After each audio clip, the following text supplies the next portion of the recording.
Assalamualaikum warahmatullahi wabarakatuh. Halo semuanya, apa kabar?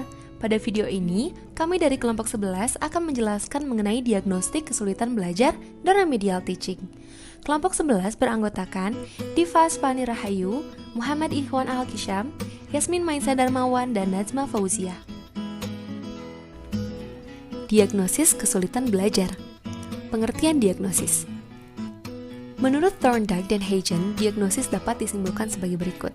Konsep diagnosis secara implisit telah disimpulkan pula konsep prognosisnya. Dengan demikian, di dalam pekerjaan, diagnostik bukan hanya sekedar mengidentifikasi jenis dan karakteristiknya, serta latar belakang dari suatu kelemahan atau penyakit tertentu, melainkan juga implementasikan suatu upaya untuk meramalkan atau predicting kemungkinan menjalankan tindakan pemecahannya. Pengertian kesulitan belajar. Mengidentifikasi seorang siswa dapat dipandang atau dapat diduga mengalami kesulitan belajar kalau yang bersangkutan menunjukkan kegagalan atau failure tertentu dalam mencapai tujuan-tujuan belajarnya. Dengan mengaitkan kedua pengertian tadi, dapat kita definisikan diagnostik kesulitan belajar sebagai suatu proses upaya untuk memahami jenis dan karakteristik serta latar belakang kesulitan-kesulitan belajar dengan menghimpun dan mempergunakan berbagai data atau informasi selengkap dan seobjektif mungkin sehingga memungkinkan untuk mengambil kesimpulan dan keputusan serta mencari alternatif kemungkinan pemecahannya. Tujuan diagnosis kesulitan belajar.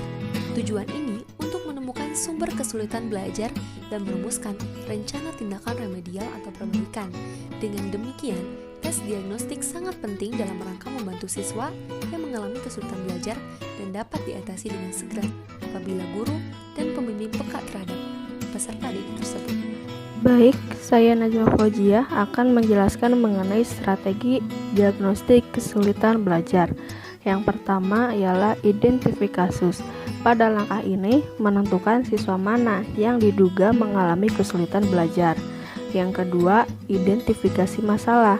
Setelah menentukan dan memprioritaskan siswa mana yang diduga mengalami kesulitan belajar, maka langkah berikutnya adalah menentukan atau melokalisasikan pada bidang studi apa dan pada aspek mana siswa tersebut mengalami kesulitan.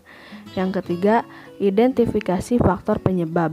Kesulitan belajar, faktor penyebab kesulitan belajar dapat dikategorikan menjadi dua, yaitu faktor internal dan faktor eksternal. Faktor internal yaitu faktor-faktor yang berasal dalam diri siswa itu sendiri, sementara faktor eksternal yaitu faktor yang berasal dari luar diri siswa sebagai penyebab kesulitan belajar. Yang keempat, prognosis atau perkiraan kemungkinan bantuan. Setelah mengetahui letak kesulitan belajar yang dialami siswa, jenis dan sifat kesulitan dengan faktor-faktor penyebabnya, maka akan dapat memperkirakan kemungkinan bantuan atau tindakan yang tepat untuk membantu kesulitan belajar siswa. Yang kelima, referral. Pada langkah ini, menyusun suatu rencana atau alternatif bantuan yang akan dilaksanakan. Rencana ini hendaknya mencakup A. Cara-cara yang harus ditempuh untuk menyembuhkan kesulitan belajar yang dialami siswa yang bersangkutan. B. Menjaga agar kesulitan yang serupa jangan sampai terulang lagi. Kemudian yang terakhir ada remedial. Dalam melaksanakan pengajaran remedial, bahwa boleh jadi akan terjadi pengulangan, pengayaan, pengukuhan, dan percepatan. Pengertian remedial teaching. Remedial teaching adalah suatu bentuk pengajaran yang bersifat menyembuhkan atau membetulkan, yakni pengajaran yang membuat anak menjadi lebih baik. Ada beberapa tokoh yang mengemukakan pendapat tentang remedial teaching. Yang pertama ada Suharsimi. Suharsimi mendefinisikan program remedial adalah suatu kegiatan yang diberikan kepada siswa yang belum menguasai bahan pelajaran yang telah diberikan guru dengan maksud mempertinggi penguasaan bahan ajar sehingga siswa diharapkan mampu mencapai tujuan belajar yang telah ditentukan untuk mencapai ketuntasan belajar yang nantinya berdampak baik bagi prestasi belajar siswa. Yang kedua, menurut Muhammad Entang. Menurut Muhammad Entang, remedial teaching adalah segala usaha yang dilakukan untuk memahami dan menetapkan jenis sifat kesulitan belajar, faktor-faktor penyebabnya, serta cara menetapkan kemungkinan mengatasinya, baik secara kuratif atau penyembuhan, maupun secara preventif atau pencegahan, berdasarkan data dan informasi yang seobjektif mungkin. Yang terakhir, ada menurut pendapat Ishak SW dan Warji R.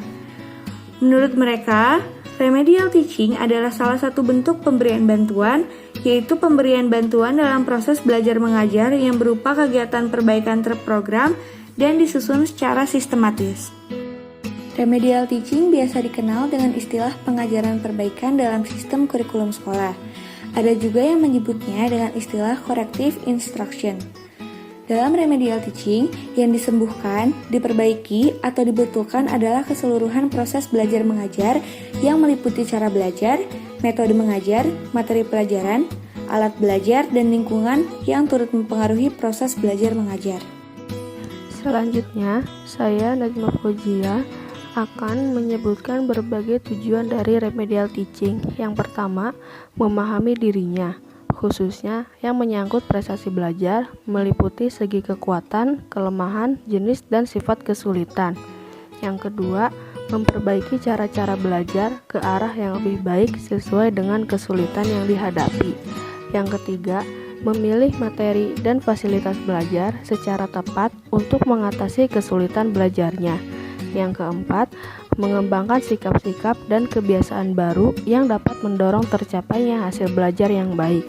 Dan kelima, mengatasi hambatan-hambatan belajar yang menjadi latar belakang kesulitannya. Strategi remedial teaching. Yang pertama adalah remedial bersifat kuratif. Murid yang prestasinya jauh di bawah kriteria keberhasilan diusahakan pada suatu saat tertentu dapat mencapai kriteria keberhasilan minimal tersebut. Yang kedua adalah murid yang masih kurang jauh sedikit dari keberhasilan minimal diupayakan suatu saat dapat disempurnakan. Yang kedua adalah strategi pendekatan pengulangan. Sejalan dengan diagnosisnya, pengulangan terdiri dari beberapa tingkatan, yaitu pada setiap akhir jam pertemuan, pada setiap akhir unit, satuan bahan pelajaran tertentu, dan pada akhir satuan program, yaitu pada akhir semester biasanya. Yang ketiga adalah strategi pengembangan, merupakan tindak lanjut dari upaya diagnostik yang dilakukan guru selama berlangsungnya program pembelajaran. Prosedur remedial teaching. Yang pertama adalah penelaahan kembali kasus dan permasalahan. Para pengajar harus kembali menelaah kasus dan permasalahan jika siswa masih gagal dalam kesulitan belajarnya. Siapa tahu ada kasus atau permasalahan baru yang dihadapi dalam kesulitan belajar. Yang kedua adalah menentukan alternatif pilihan tindakan. Tentunya harus ada alternatif dalam mengajarkan siswa dalam kesulitan belajar ini agar siswa keluar dari kesulitan belajar yang dihadapinya. Yang ketiga adalah layanan dan bimbingan konseling. Tentunya bimbingan dan konseling ini penting dalam kesulitan belajar siswa agar membantunya mempermudah keluar dari kesulitan belajar ini. Yang keempat adalah mengadakan pengukuran prestasi belajar kembali. Siswa-siswa yang kesulitan belajar ini bisa kita ukur dengan prestasi mana yang lebih pantas lagi untuk di remedial ini. Yang kelima adalah mengadakan reevaluasi dan rediagnostik. Kenapa harus mengadakan ini? Karena bagi siswa-siswa yang masih belum lulus di dalam kesulitan belajar ini harus dievaluasi balik dan direncanakan didiagnosis kesulitan belajar ini secara mumpuni. Yang keenam adalah remedial pengayaan. Tentunya harus ada tambahan wawasan atau tambahan pembelajaran bagi siswa yang masih belum lulus dalam kesulitan belajarnya. Ada beberapa perbedaan antara PRR atau proses pengajaran remedial dan PBM atau proses belajar mengajar biasa. Yang pertama, tujuannya lebih diarahkan kepada peningkatan atau improvement prestasi baik kualitatif maupun kuantitatif dari prestasi yang telah atau mungkin optimal dapat dicapai kalau menggunakan PBM biasa, sehingga sekurang-kurangnya dapat memenuhi kriteria keberhasilan minimal yang dapat diterima dan atau peningkatan kemampuan penyesuaian kembali baik terhadap dirinya maupun lingkungannya.